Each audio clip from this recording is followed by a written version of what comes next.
마태복음 14장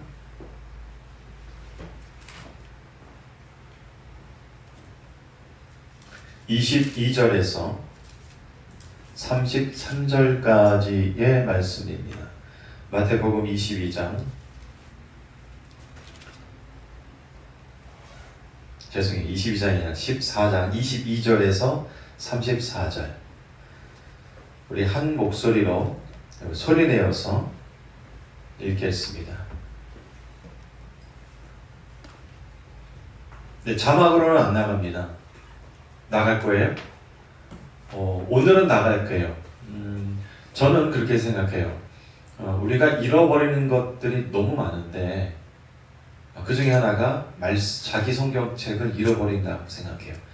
물건이 없어진다 이런 차원이 아니라 자기 성경책에 자기의 기도와 자기가 공부한 것들, 자기가 깨달은 것들, 결심한 것들이 성경책에 적어도 인생 한 번 사는 인생 적어도 성경책 10권 정도에는 그런 눈물이 있는 성경책, 기도를 적어놓은 성경책, 말씀을 외우기 위해서 밑줄 그어놓은 성경책, 저는 그런 성경책이 있어야 된다고 생각하기 때문에 되도록이면 자막을 통해서 성경을 읽지 않고요, 자기 성경책으로 자기 목소리로 성경을 소리내어서 읽고 그 성경의 말씀이 자기 귀에 들리게끔 하는 것, 이것이 예수님께서 하나님께서 말씀해 주시는 쉐마, 들으라 이스라엘 백성들에게 성경을 가르치셨던 방법 중에 하나입니다. 그래서 이거는 놓쳐서는 안 됩니다.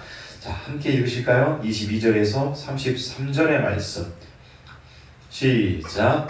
예수께서 즉시 제자들을 재촉하사 자기가 무리를 보내는 동안에 배를 타고 앞서 건너편으로 가게 하시고 무리를 보내신 후에 기도하러 따로 산에 올라가시니라. 저물매 거기 혼자 계시더니 배가 이미 육지에서 수리나 떠나서 바람이 거스름으로 물결로 말미암아 고난을 당하더라. 밤 사경에 예수께서 바다 위로 걸어서 제자들에게 오시니 제자들이 그 바다 위로 걸어오심을 보고 놀라 유령이라 하며 무서워하여 소리 지르거늘 예수께서 즉시 이르시되 안심하라 나니 두려워하지 말라. 베드로가 대답하여 이르시되 주여 만일 주님이시거든 나를 명하사 물 위로 오라 하소서 하니 오라 하시니 베드로가 배에서 내려 물 위로 걸어서 예수께로 가되 바람을 보고 무서워 빠져가는지라 소리질러 이르되 주여 나를 구원하소서 하니 예수께서 즉시 손을 내밀어 그를 붙잡으시며 이르시되 믿음이 작은 자여 왜 의심하였느냐 하시고 배에 함께 오름에 바람이 그치는지라. 배에 있는 사람들이 예수께 절하며 이르되 진실로 하나님의 아들이로소이다 하더라. 아멘. 네, 오늘의 이 말씀은 마태복음 14장 그 앞에 두 가지 사건이 있고 그 다음에 세 번째 사건으로 기록되어져 있습니다. 그 앞에 사건을 제가 간략하게 말씀을 드리면 여러분이 많이 들으신 것처럼 오병이어의 사건이 있었고요. 물고기 2마리와 떡 5덩이로 5,000명을 먹인 사건이 이 광풍 대작, 광풍이 일어난 사건 앞에 있었고요. 또 그 앞에 14장 1절에는 어떤 사건이 있었냐면 침례 요한이 헤롯에게 죽임을 당하는 사건, 이렇게 세 가지의 스토리가 연결되어 있습니다. 다 보고는 싶지만 말씀을 어떻게 보면 그 챕터에서 가장 중요하다고 제 생각에는 가장 중요하다는 그 부분들을 그 짚고 넘어가서 보고 있으니까요. 다 읽지 않는 부분, 그 앞에 부분들은요. 함께 우리 예배에 참여하시는 우리 성도님들이 함께 읽으셨으면 좋겠습니다. 자, 오늘 말씀은 그렇게 한번 보셨으면 좋겠어요. 말씀을 마치 어떤 사건이 일어났는지를 그 스토리에 따라서 한번 보고요. 그 다음에 더 깊게 그 내용을 들어가면서 이 말씀 가운데에 예수님께서 무엇을 말씀하시고 계시고 또 제자들에게 어떠한 깨달음이 있는지를 우리 함께 꼭 발견하였으면 좋겠습니다. 당부의 말씀은요. 요한복음에서는 성경의 이야기가 쭉 흘러가다가 나사로의 사건으로 인해서 그 성경 복음서의 그 이야기가 이제 절정을 향해서 달려가는 그런 메시지로 흘러가듯이 마태복음에서는요. 많은 사람들이 그렇게 이구동성으로 말합니다.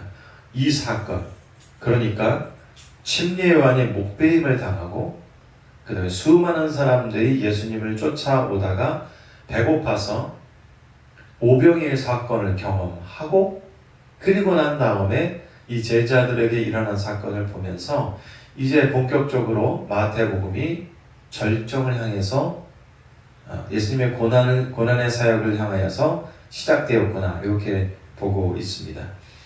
말씀을 한번 보실까요? 자, 이 사건은 22절에 보면 이렇게 시작되고 있죠. 22절에 보면 함께 성경책 보셔야 돼요. 밑줄도 한번 그어보세요. 예수께서 제자들을 재촉하셨어요.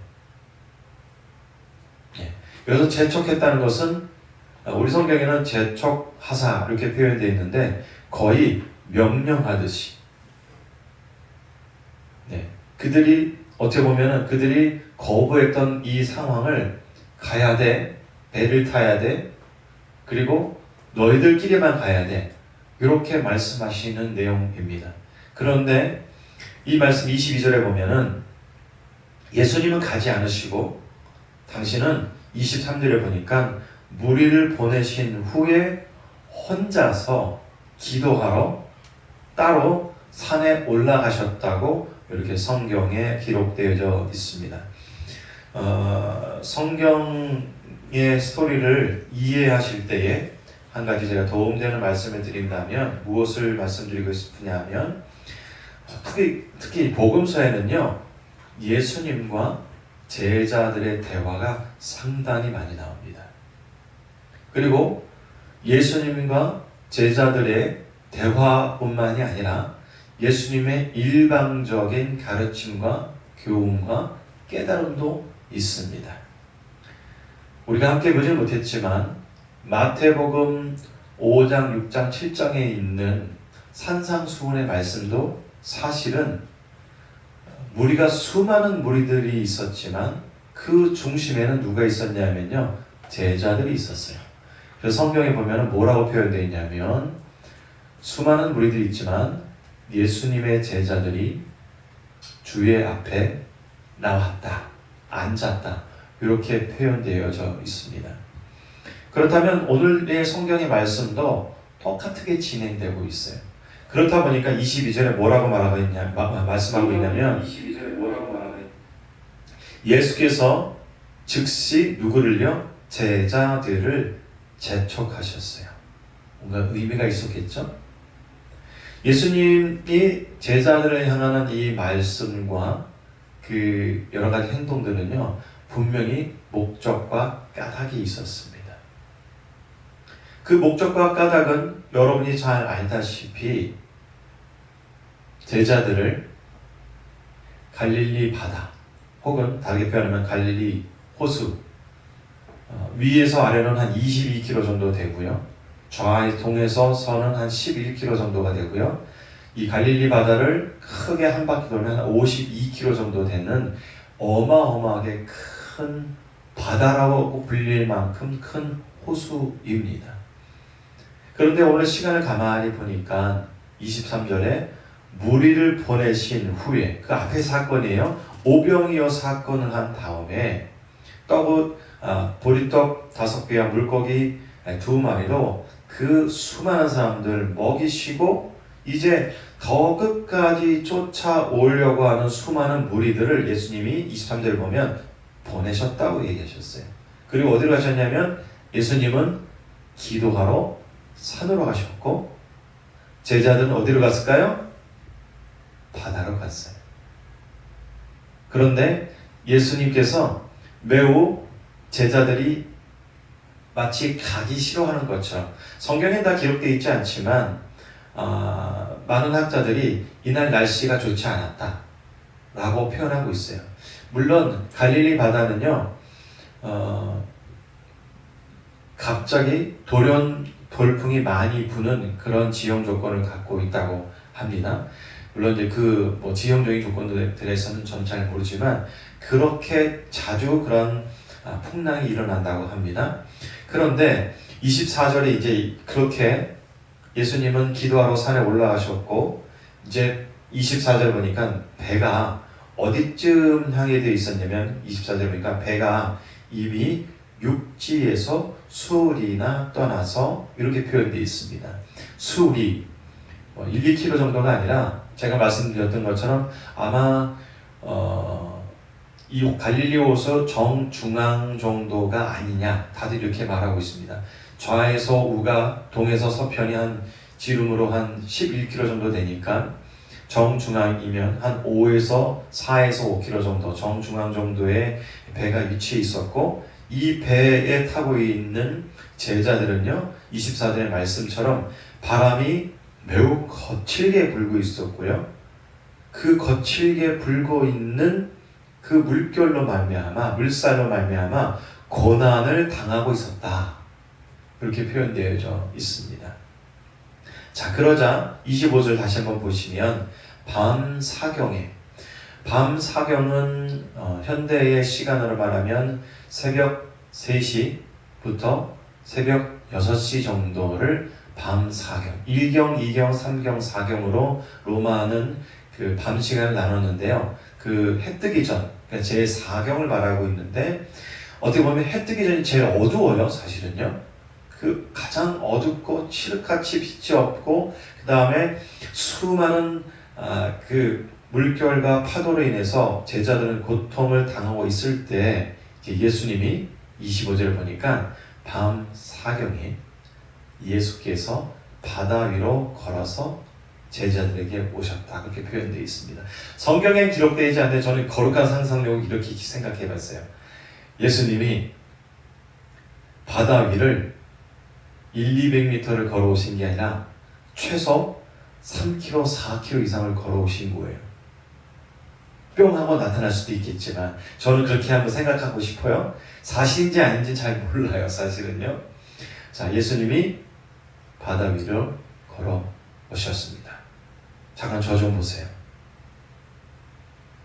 우리가 믿고 있는 예수님은요, 우리가 찬양하고 있는 예수님은요, 우리를 구원하신 예수님은요, 바다 위를 걸으신 분이세요. 이런 사건은요, 세상의 그 어떤 종교에도, 그 어떤 인물도, 그 어떤 사건도 단 한 번도 일어나지 않는 사건임을 여러분 믿으셔야 됩니다. 지난 시간에 말씀드렸지만 우리는 성경을요, 그냥 믿음으로 바라보고 받아들이는 것에 1차적인 신앙생활을 하고 계시는 것이 아니라 성경 속에 일어난 사건, 이거 사건이에요. 이 사건을 진짜로 일어났다고 믿고 그 사실을 사실로 받아들이는 것, 그렇게 될 때 우리의 신앙이 이 세상의 수많은 거친 풍파와 바람과 어려움과 난간 속에 부딪히더라도 우리는 성경을 믿는 성경의 히스토리, 지저스 스토리를 믿고 살아가는 사람들이기 때문에 우리는 이 사건이 우리에게 진짜라고 고백하고 또 그뿐만이 아니라 소개할 수 있는 사람이 되어야 된다고 저는 말씀을 드립니다. 저는 그래서 말씀을 준비하면서 그런 생각했어요. 자, 예수님을 여러분 어떻게 소개하고 싶으세요? 저 이렇게 소개하고 싶은 스토리가 하나 생겼어요. 예수님은요 바다 위를 걸으신 분이에요. 다 됐죠? 이 정도면 하나님 아들이십니다. 예수님은요 십자가를 지시고 우리를 구원하시고 부활하신 예수님이실 뿐만 아니라 예수님은요 우리 지구 중력의 모든 그런 과학적인 질량 보존 법칙부터 그 운동 그 법칙이라고 그러나요? 네. 그런 모든 것을 깨부수는 그런 우리 예수님이시라는 것이에요. 그래서 여러분 주변에 혹시 교회 안 다니시는 분이 있으면 이렇게 소개하면 좋겠어요. 예수님은요 물 위를 걸으신 분이야. 나는 그런 분을 믿고 있어. 나는 그런 분을 찬양해. 세상에 어떤 종교가 어떤 종교의 그 대표가 물 위를 거는 사람이 누가 있겠어? 이렇게 말씀하시면 좀 더 호소력이 있지 않을까요? 여러분 제가 이렇게 말하는 게 제자들에게는 어떤 반응이 일어나는지를 여러분 보시게 되면 여러분이 공감하실 거예요. 자, 그런데 계속해서 말씀을 봅니다. 26절 제자들이 그 바다 위로 걸어오심을 보고 놀랐고 유령이라 하며 무서워하여 어떻게 됐어요? 소리를 질렀어요. 소리를. 여러분 고난 중에 있으면 고통 중에 있으면 이런 상황이 닥치면 어떻게 될까요? 까무러치기 직전이죠. 지금 제자들은요 그러한 상황 가운데 있다는 것입니다. 26절에 여기 보면 유령이라고 표현되어 있는데 성경의 전체를 찾아보니까 성경 전체에서 이 유령이란 단어는요 판타이온이라고 헬라어로 말하고 있는데요. 이 유령이란 단어가 딱 성경 여기만 나온다고 그럽니다. 네. 근데 유대인의 사상 가운데는요 그들은 하나님을 믿고 하나님의 존재를 인정했지만 그들의 사상 가운데는요 사단도 존재한다는 것이 그들의 사상 가운데 있었어요. 그 대표적인 것이 누구냐? 바리새인들이에요. 바리새인들은요 사탄도 인정하고 있었고 뿐만 아니라 예수 그리스도로 메시아 오심을 기다리고 있었고 또 바리새인들은요 부활을 알고 있었어요. 그들이 그렇게 소망하고 살았기 때문에 그렇게 구별되게 그렇게 지독하게 성경대로 살기 위해서 살았던 사람이 누구냐? 바리새인이에요. 그 바리새인 대표적인 사람 누구일까요? 바울. 바울은 그런 사람이에요. 자, 그런데 여기 보십시오. 이렇게 크게 소리 지르고 무서워하는 그들을 향해서 예수님이 뭐라고 말씀하시는지 오늘 말씀에 가장 큰 핵심적인 말씀이 있습니다. 함께 읽어보실까요? 여기는 함께 읽으셔야 돼요. 27절 영민군 우리 함께 읽어요. 자, 큰 소리로 시작. 예수께서 즉시 이르시되 안심하라 나니 두려워하지 말라 라고 표현되어 있어요. 여기 보시면 여러 가지 단어들이 있지만 거기 그 중에 하나가 어디를 보시냐면 나니 거기 한번 동그라미 쳐보세요. 자기 성경책에 동그라미 쳐보세요.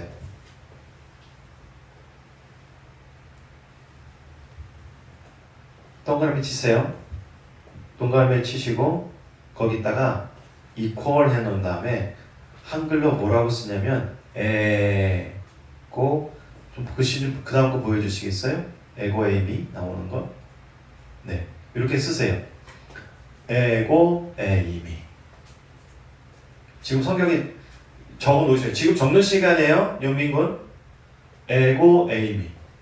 나는 그 밑에다 동그라미 치시고 거기다 동그라미 치시고 뭐라고 적으시냐면 나는 거기다가 에고 에이미. 그리고 그 밑에 이렇게 쓰세요. 나는 나다. 나는 나다. 그리고 그 밑에 어떻게 쓰냐면 I am that I am.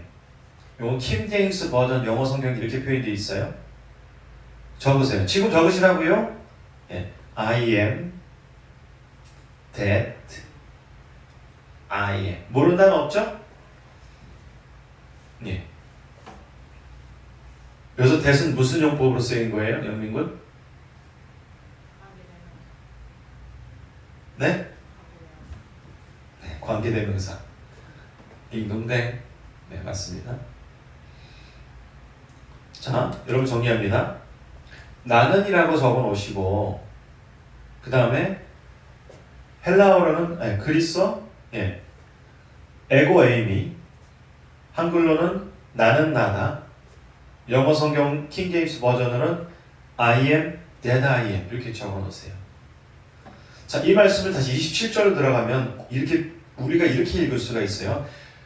제자들은 예수님께 의하여서 의도적으로 목적하는 바가 있어서 바다의 풍랑이 일 것을 예견하고 있는 그 어부인 아주 그 전문가인 베드로와 수많은 제자들을 어디에 집어쳐 넣으셨냐면요, 배를 띄워서 그 폭풍 가운데 집어 넣으셨어요. 의도적인 거예요, 이거는요. 그리고 그렇게 떨고 무서워하고 소리 지르고 난리인 그들에게 예수님은 바다 위를 걸어오셔서 뭐라고 말씀하셨어요? 나다. 에고 에이미. 나는 나다. I am that I am. 이렇게 말씀하셨어요. 이 말을 들은 제자들의 반응을 볼까요? 28절. 베드로가 대답하여 이르시되 주여 만일 주님이시거든 나를 명하사 물 위로 오라 하소서 하니. 여기 두렵다는 말이 있어요, 없어요? 이 말씀을 하시자마자 많은 말들이 생략되어 있지만 이 말씀을 하시고 난 다음에 제자들의 반응은 두려움이 사라졌어요. 자, 그 다음 자막을 좀 보여주시겠어요? 자, 이 에고 에미는요, 요한복음에는 7가지의 seven words가 나옵니다. 7가지의 기적이 나오고요. 우리 다음에 한번 기회 되시면 요한복음을 보자고요. 요한복음에는요, 전체적으로 7가지의 기적이 나오고 7가지의 사인이 나오고 그 다음에 7가지의 예수님의 자기 표현, 자기 소개, 다르게 표현하면 자기 선언이 있는데 그게 뭐냐면 나는 이다. 나는 이다. 라고 말씀하고 있습니다. 출애굽기 3장 14절을 찾아보세요. 출애굽기 3장 14절. 마찬가지로 여기 밑줄 그어 놓겠습니다. 여러분 성경책에 줄 그어 놓으세요. 출애굽기 3장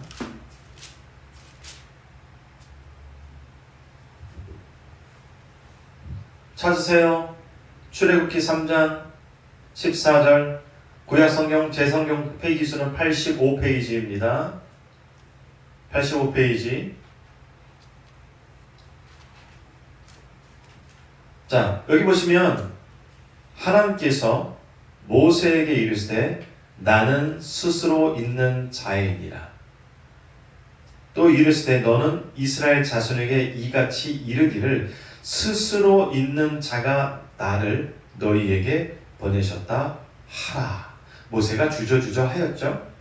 그때 하나님께서 당신 스스로를 모세에게 설명해 주시는데 뭐라고 말씀하시며 하면은 I am that I am. 나는 나다. 에고 에이미. 다르게 표현하면 나는 스스로 있는 창조자 하나님이다. 나는 이 모든 우주 세계를 만든 창조주 하나님이다라고 소개해 주셨던 그 말씀이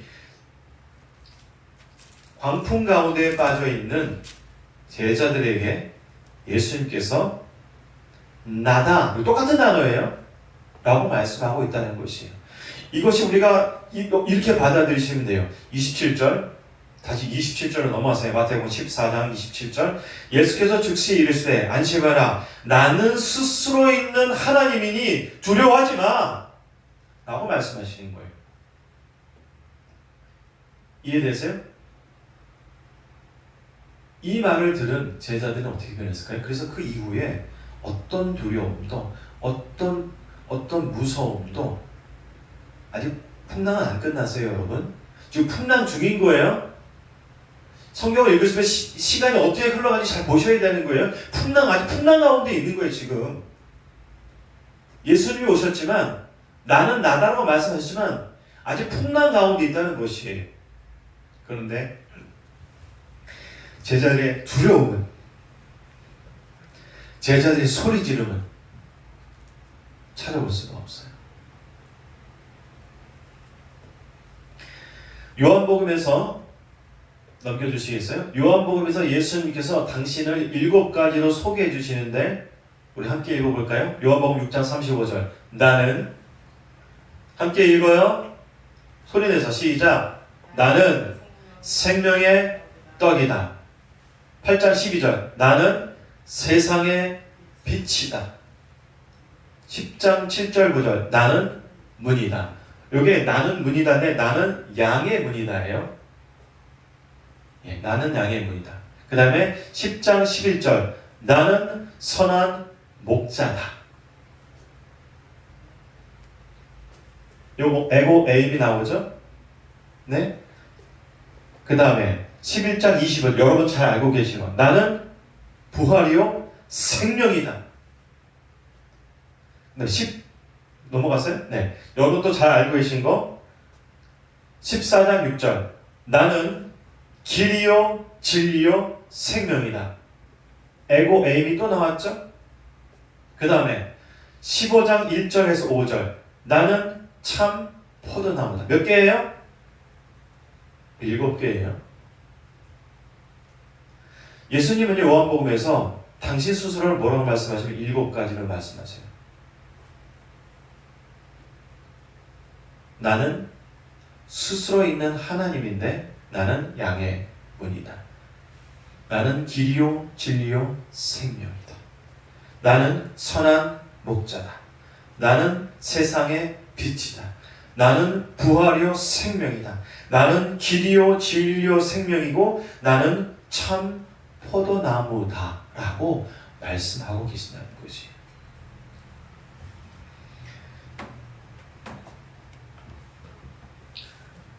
좀 무거워졌으니까 여러분께 이런 말씀들을 당신을 한번 당신 스스로에게 누구에게 소개하면 어떻게 소개할 수 있을 것 같아요? 일단 자기 이름을 얘기했죠. 예, 저는 진선규입니다. 네, 저는 목사입니다. 저는 남자입니다. 저는 몇 월 며칠 날 태어났습니다. 저의 성은 진시입니다. 네, 저는 팥빵과 크림빵이 들어있는 빵을 좋아합니다. 뭐 이렇게 소개하잖아요. 그냥 그게 다예요. 세상의 그 어떤 철학이, 세상의 어떤 그 논리가, 세상의 어떤 그 현자가 소크라테스가 됐던 아리스토텔레스가 됐던 부처가 됐던 그 어떤 인간이 됐던 자기가 자기 스스로를 말할 수 있는 인간은 세상에 아무도 없었습니다. 앞으로도 없을 것입니다. 왜냐? 인간은 그냥 인간이기 때문입니다. 아까 7개의 말씀을 여러분 기억하세요. 우리는 보통 예수님은 길이요 진리요 생명이십니다. 그렇게 우리가 기도하고 소개하지만 예수님은 생명의 떡이십니다. 아멘 하셔야 돼요. 예수님은 이 세상의 빛 되십니다. 예수님은 우리의 선한 목자이십니다. 예수님은 부활이요 생명 되십니다. 예수님만이 길이요 진리요 생명 되십니다. 예수님은 우리의 참 포도나무가 되며 우리는 그 가지이고 그 가지가 그 원가지에 붙어 있을 때 그 가지는 아무 의미 없지만 참 포도나무에 붙어 있기만 하면 열매 맺는 사람이 되는 것입니다.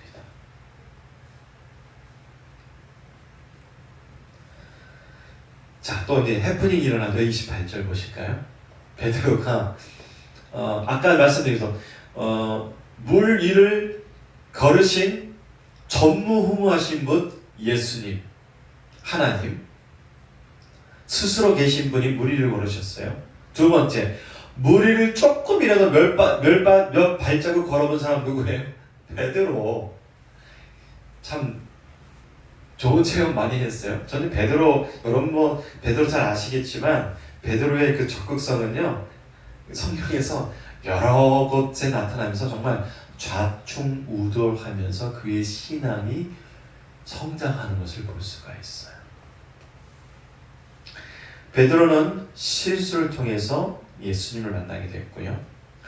베드로는요, 그가 갖고 있는 대답을 통해서도 예수님을 만나고 있고요. 오늘 베드로는요, 이 물에 조금 걷고자 예수님이 다가가고자 했지만 물에 빠지는 그 행동을 통하여서도 예수님을 만났다는 것이에요. 우리는 믿음이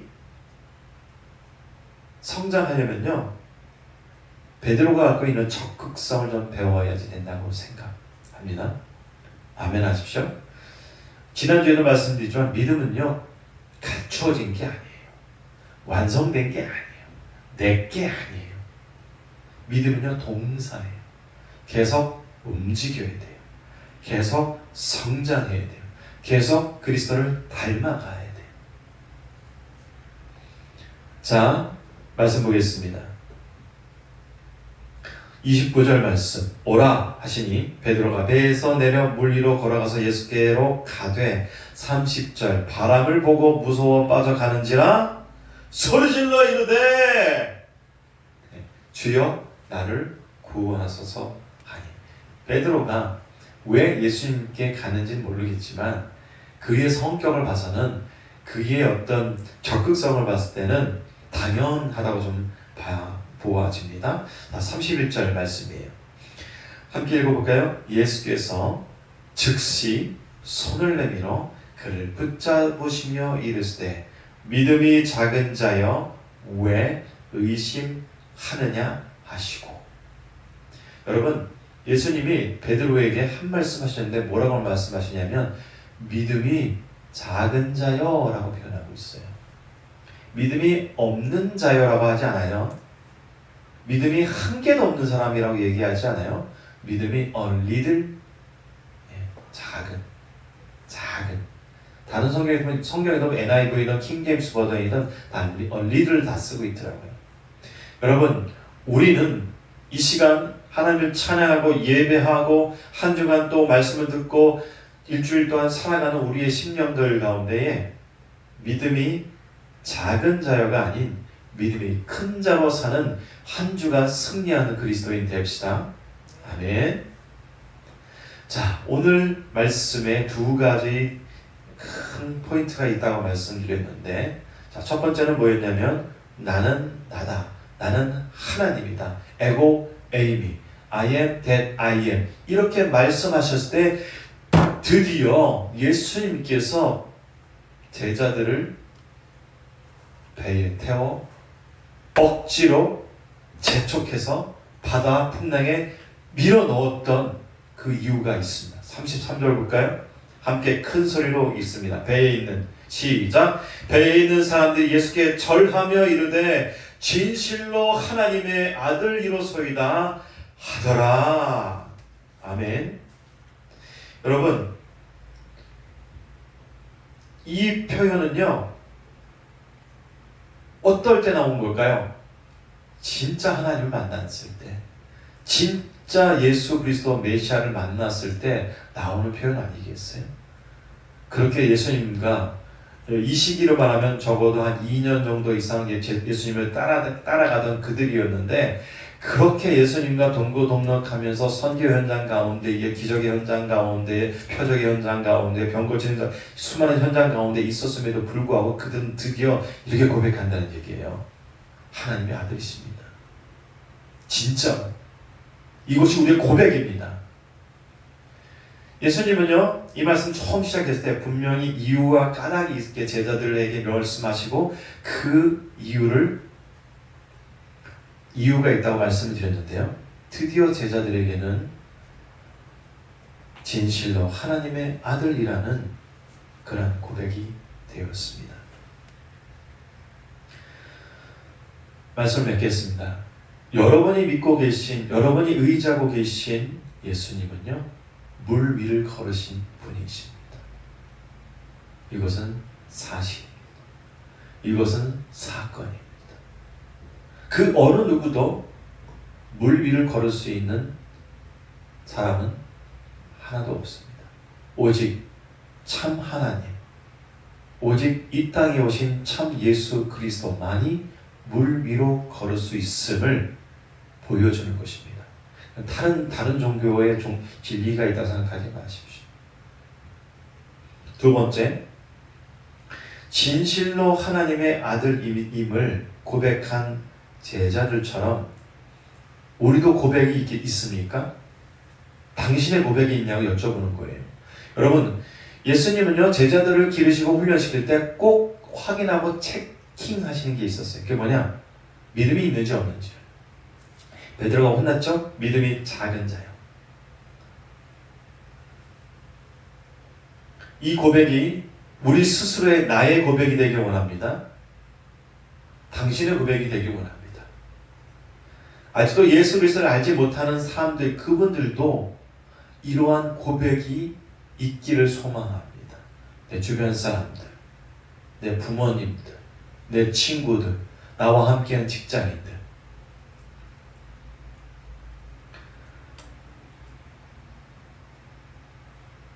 오늘 말씀을 함께 들으면서 마지막으로 당부할 말씀은 우리가 찬양하고 우리가 고백하는 예수님은 살아계신 하나님임을 우리 고백합시다. 찬양합시다. 이 시간 함께 말씀을 놓고 기도합니다. 살아계신 아버지 하나님, 오늘도 우리에게 크고 놀라운 말씀 주셔서 감사를 드립니다. 말씀을 들을 때에 우리 심령에 박힐 수 있게 도와주시고, 말씀을 들을 때에 말씀 가운데 다시 한번 역사해 주시는 예수 그리스도를 만나는 믿음의 사람들 될 수 있도록 역사하여 주시옵소서. 우리의 구원자 되신 예수님의 이름으로 기도드립니다. 아멘.